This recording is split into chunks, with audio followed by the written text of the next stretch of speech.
Erogra Croisé qui va parler de la Guinée-Conakry au prime abord avec le président sortant Alpha Condé déclaré vainqueur au premier tour. Ensuite, on va parler de cette mission internationale à Conakry pour éteindre le feu.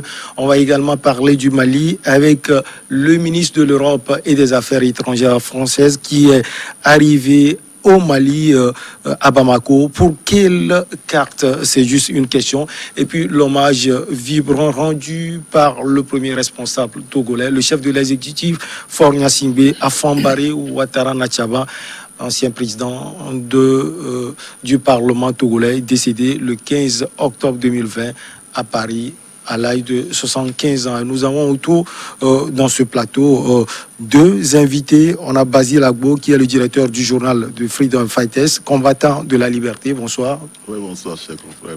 Bonsoir, chers amis téléspectateurs de New World TV. Et bonsoir à tous ceux qui, tout le temps, nous suivent sur cette télévision. Nous avons également David Baini Diagbavi du Togo Site. Bonsoir, grand frère. Bonsoir. Vous allez bien? Oui, ça va, tranquille. Bonsoir, Basile. Ça fait quelques jours, quelques semaines qu'on ne s'est pas vu. Très ravi de vous retrouver sur le plateau ce soir. Allez, on va d'abord parler, comme on l'a déjà dit, de la Guinée. Alpha Condé déclaré vainqueur avec 59,49% des voix, suivi de son opposant Cellou Dalein Diallo, 35,5% des voix, et puis le reste de l'opposition partage 7,01%. David, vous êtes surpris? Bah, s'il n'y a pas de surprise, hein, on s'attendait à ce scénario-là. C'est les chiffres que Condé a voulu que sa CENI publie pour lui donner la victoire. C'est quand même assez extraordinaire que, avec tout ce qui se passe aujourd'hui en Guinée, que Alpha Condé sorte avec 59%, sorte au premier tour, sans deuxième. Voilà un président qui pendant très longtemps a été critiqué par l'ensemble de sa population ou l'ensemble du peuple guinéen et qui se retrouve à la suite de ces élections victorieux comme par magie. Ce n'est pas nouveau, en tout cas les exemples étaient assez évidents dans beaucoup de pays de la sous-région ouest-africaine précisément, où on a vu ces victoires par un coup KO qui est devenu aujourd'hui une sorte de devise, une sorte de discours qu'il faut plaquer dans les pays qui organisent des élections. Personne n'est surpris. Les conditions dans lesquelles ces élections ont été organisées, tout le monde les connaît. Les irrégularités qui ont suivi le vote et après tout ce qui s'en est suivi plus tard, tout le monde l'a compris. Et donc, honteusement, moi je le dis, j'assume ma responsabilité. Honteusement, Condé, qui devrait normalement refléter l'image d'un sage, d'un président qui a réussi quand même à apporter un brin de souffle aux Guinéens, ce Condé qui a un peu plus de 80 ans, cherche à s'accrocher, à rester encore, et il a choisi de revenir aux affaires par la petite porte en faisant publier les résultats qu'il a voulu par cette CENI qui était aux ordres et qui a fait ce que le président a voulu et qui a donné ces résultats-là. Basile, est-ce qu'on peut dire que Cellou Dalein Diallo a participé quand même à la forfaiture du président sortant, puisqu'il a été averti par les autres opposants, hein, Sidia Touré et autres, il a voulu participer aux élections présidentielles? Oui, vous savez, je ne sais pas, l'histoire continue de se répéter. L'histoire continue de se répéter et la dernière fois j'étais sur ce plateau quand on parlait donc de cette élection-là qui devait avoir lieu en Guinée et je disais que telles que les choses sont, il est sûr que Alpha Condé va remporter la victoire. C'est le Daniel Diallo, je ne sais pas si à un moment donné, il a cru à la bonne foi du président sortant et il y est allé. Alors, la question se pose de savoir et s'il a voulu, c'est pas accepter ce que je dirais une forfaiture, parce que sachant très bien qu'il n'allait pas sortir. Quel que soit le résultat qui allait sortir des urnes en Guinée, le président Alpha Condé était prévu pour gagner les élections. Alors, nous sommes en Afrique où on continue par voir des anciens présidents et parfois très malades, fatigués, parce que nous avons vu sur les médias que Condé, pendant sa campagne, est pratiquement tombé. Et n'eût été donc la vigilance de son aide de camp. Et on aurait assisté à un spectacle très désolant. Mais malheureusement, cela n'a pas donné donc, je ne sais pas, de leçon au vieux président de près d'une 88 ans qui se maintient en pouvoir. La question se pose alors de savoir pourquoi les gens aiment tant le pouvoir, même malades, même, je ne sais pas, sur des béquilles. On a vu des présidents en Afrique qui sont poussés dans une civière et puis peut-être surtout Condé qui a lutté contre cela. Voilà, justement. Alors, qu'est-ce qui se passe en Afrique? La démocratie, je crois, en Afrique recule dangereusement avec des présidents malades qui veulent se maintenir au pouvoir. C'est quand même dommage pour la Guinée. C'est triste. Je suis triste pour la République de la Guinée qui a traversé des situations pas très onéreuses, pas très bonnes et encore va piétiner dans cette situation pendant je ne sais combien de 5 ans. Bon, on souhaite longue vie aux Guinéens pour qu'ils continuent donc de subir ce qui se passe là. Peut-être un jour, Dieu viendra à leur secours. David, vous avez dit tout à l'heure qu'il est décrié par la population guinéenne, mais le RPG Arc-en-Ciel, la plateforme de parti politique du président sortant, dit que Alpha Condé, c'est le champion. Ça dépend de quel angle on le place. Hein. C'est tout à fait normal. C'est des discours de militants. Ils ne peuvent dire le contraire de cela. Peut-être qu'un discours de militant du côté de l'opposant également. Ce qui est clair, c'est que les conditions dans lesquelles les élections ont été organisées dernièrement ont prouvé à suffisance qu'il y a eu beaucoup de malversations. Il y a eu beaucoup de choses qui se sont passées jusqu'à... on avait annoncé dernièrement la démission ou le départ fracassant de 2 commissaires de cette CENI pour justement protester contre la fraude qui était organisée dans les chiffres qui devaient être publiés. C'est vraiment triste. C'est triste. Moi, je le dis, Alpha Condé, et là je rejoins un peu Basile quand il dit c'est vrai que la démocratie en Afrique, elle prend du recul au lieu d'avancer. Et ça, ce constat est fait beaucoup plus dans les pays francophones. De l'Afrique de l'Ouest et de l'Afrique centrale. Regardez un peu ce qui se passe au Cameroun. Quand vous prenez le Cameroun, le Congo, le Gabon, la Guinée équatoriale, le Tchad, c'est des pays où les présidents ont battu tous les records de longévité au pouvoir. C'est extraordinaire. Alors qu'ailleurs, les gens ont envie de partir. Vous prenez le cas du Ghana, du Nigeria et du Libéria qui est sorti dernièrement de la guerre. Aujourd'hui, le Libéria est stable parce que les gens ont compris la nécessité d'aller à une refonte de l'alternance au sommet de l'État. Vous voulez dire que la démocratie n'est pas enracinée dans les pays francophones? Il y a 3 pays, ils se connaissent. Il y a 3 pays qui sont très durs d'oreille en Afrique francophone. Ils sont très durs d'oreille, très très durs d'oreille. Et la Guinée fait partie de ces 3 pays-là.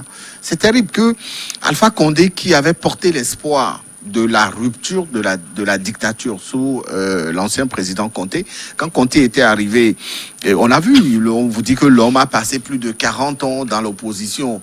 Et aujourd'hui, qu'il arrive au pouvoir, voilà cet homme qui a passé plus de 40 ans dans l'opposition, qui se retrouve maintenant posant les mêmes actes, et pire encore que ceux que Conté avait posé dans le temps. Mais c'est terrible. Et son arrivée au pouvoir avait suscité de l'espoir. Les premières années de sa prise de pouvoir avaient suscité de l'espoir pour les Guinéens. Mais très vite, les Guinéens se sont rendus compte que mais si c'était ça, il fallait laisser les militaires aux affaires. Ou alors il fallait trouver quelqu'un qui viendra diriger encore le pays sous la dictature. Mais vous finissez 2 mandats. À la fin de votre 2e mandat, vous introduisez une loi pour modifier la Constitution. Tout le monde savait que en modifiant cette Constitution, c'est pour permettre à Condé de revenir aux affaires et de s'accrocher au pouvoir. C'est fait aujourd'hui, mais c'est triste. C'est vraiment triste. Ça fait mal pour les Guinéens. Moi, je suis africain. Je suis originaire de la sous-région ouest africaine. J'ai mal que certains pays servent de très mauvais exemples. La Guinée, la Côte d'Ivoire. Mais c'est terrible. Au moins chez nous au Togo, le chef de l'État n'avait pas dit qu'il n'allait plus se présenter. Il n'avait pas dit. Ouais. Il n'a pas tripatouillé la Constitution non plus. C'était tripatouillé avant qu'il n'arrive. On est d'accord. La Guinée dit, je ne vais jamais toucher à la Constitution. Les premières années de prise de pouvoir de Condé, tout le monde sait les discours qu'il tenait. Mais aujourd'hui, c'est ce qui est fait. En Côte d'Ivoire, Ouattara dit, je suis fatigué, je vais partir. Mais après, on dit, un Premier ministre meurt. Et donc, il dit, non, je vais... Mais ça fait mal. Et quand ça se passe comme ça, on n'a plus confiance aux opposants. On n'a plus confiance à cette opposition qui se bat Clairement, chaque fois. voilà, et qui arrive au pouvoir, commence maintenant pas à poser des pas qui attestent que véritablement ils ont aussi envie de faire comme le dictateur qui sont venus renvoyer peut-être. Basile, la faute aussi peut-être à l'opposition qui à chaque fois boycotte les référendums proposés par le parti au pouvoir. Oui, je crois qu'il faut quand même dire cette réalité de la chose. Et si l'opposition, elle aussi, s'organisait mieux, et qu'elle parvenait donc à imposer, ne serait-ce que des réformes qui rendent positive l'avancée de la démocratie, je crois qu'on n'en serait pas arrivé. Et là, on a vu avec le cas de la Guinée-Conakry. L'opposition, à un moment donné, ne s'est pas réunie pour pouvoir faire partie Alpha Condé. Oui, oui. Et c'est ça qui est malheureux. Moi, la question, je continue par la poser. Et nos oppositions font quoi? Est-ce que c'est des oppositions qui sont là seulement pour entériner des coups de force, c'est-à-dire que moi je l'appelle de cette façon-là, des coups de force contre nos institutions? Parce que là, c'est ce qui s'est passé en Guinée. Hein? À un moment donné, donc, le président Alpha Condé a vu que son règne allait prendre fin. Mais il devait avoir cet honneur-là de passer la main, de se dire que nous avons fait tant pour ce pays, il faut qu'on recule. Et surtout donner l'exemple. La jeune génération venir, comme ça nous donnons un exemple. Malheureusement, il est resté. Alors, maintenant, l'opposition a fait quoi pour l'empêcher de faire ce qu'il a fait? L'opposition n'a rien fait. L'opposition est restée comme ça, les bras ballants. Et il y a eu au prime abord des marches contre le référendum. Voilà. Oui. C'est vrai qu'il y a eu, mais malheureusement, voilà, c'est ce que je suis en train de te dire. Il y a le référendum qui est arrivé. Et puis, bon, dans quelles conditions tout ça là s'est déroulé? Et jusqu'à ce qu'on en arrive donc à ce que la Constitution redevienne ce qu'elle est. Et que, bon, ce monsieur continue par dire qu'il va se présenter, il va se présenter. Moi, ce qui me gêne parfois, c'est l'état de santé des présidents. Quelqu'un qui tombe en pleine campagne, ça veut dire que la santé n'y est pas. Ça se démontre. Hein? Tout le monde voit ça. Même la rue a vu. Alors, ça veut dire que la santé n'a pas une santé solide. Alors, on préfère mourir président. À quoi ça sert si on vient au pouvoir et qu'on ne peut pas faire ce sursaut qu'on clamait dans l'opposition? Dans l'opposition. On ne peut pas faire ce sursaut pour démontrer que, quand moi je criais sur l'autre, c'est parce que je pouvais mieux faire. Non, on arrive, on redevient pire. C'est ce que David venait de dire. Il devient pire que celui qu'il contestait hier. Alors, le pouvoir en Afrique, qu'est-ce qu'il y a dedans? On a comme l'impression que quand on arrive là, il y a un venin qui frappe les gens et qui leur dit, mais je viens... Les gens ont donné l'exemple. Je veux mourir au pouvoir. Comme David l'a dit, les pays anglophones... Les pays anglophones ont donné l'exemple. Il n'y a que les pays francophones. Alors la question se pose, est-ce que c'est parce que nous avons hérité de quelqu'un de ces situations-là, nous avons hérité de la métropole de ces situations? Malheureusement, non. Puisque en France, par exemple, il y a les présidents viennent, il sait que deux mandats après, il va partir. Il y en a un qui a même fait un seul mandat, on l'a fait partir. Alors, qu'est-ce qui se passe? Et, tenez-vous bien, à des moments donnés, on a comme l'impression que c'est plutôt cette métropole, chez qui des situations comme celle-là ne peuvent pas se produire, qui encourage ces situations-là dans nos pays francophones. Parce que vous voyez ce qui se passe, je fais l'exemple que David vient de donner, en Côte d'Ivoire.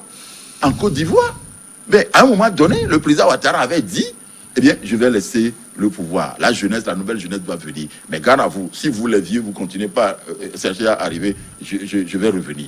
Mais, ça veut dire que l'alternance ne se trouvait pas aussi dans l'opposition ivoirienne. Effectivement, effectivement.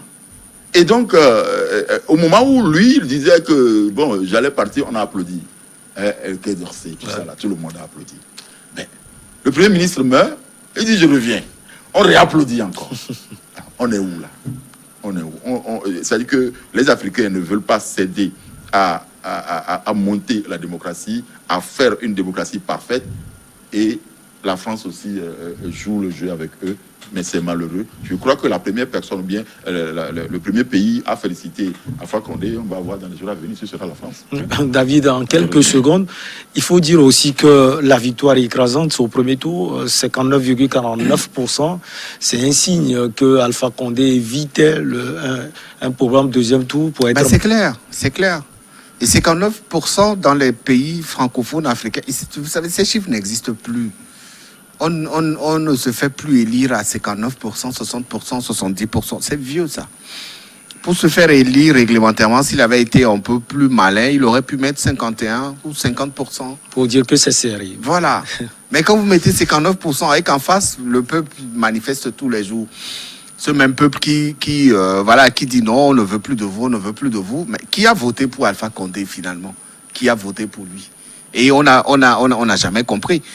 Les Guinéens ne sont pas aussi fans de Condé. On sait ce qui se passe. Et vous sortez 59% parce que vous vous dites, bon, je ne veux plus d'un deuxième tour, puisque c'est un deuxième tour qu'il avait fait venir aux affaires il y a 10 ans. Et donc, il sait qu'en mettant encore un deuxième tour, il risque d'être balayé voilà, comme pas possible. Il fait tout, il donne des chiffres à la CENI. On sait comment ça se passe. Ça s'est passé dans d'autres pays. La Guinée vient d'être la mauvaise élève. C'est terrible que l'Afrique soit encore à la traîne. Surtout les 3 pays. Ils se connaissent. Hein. Je ne vais pas donner leur... Basile les connaît.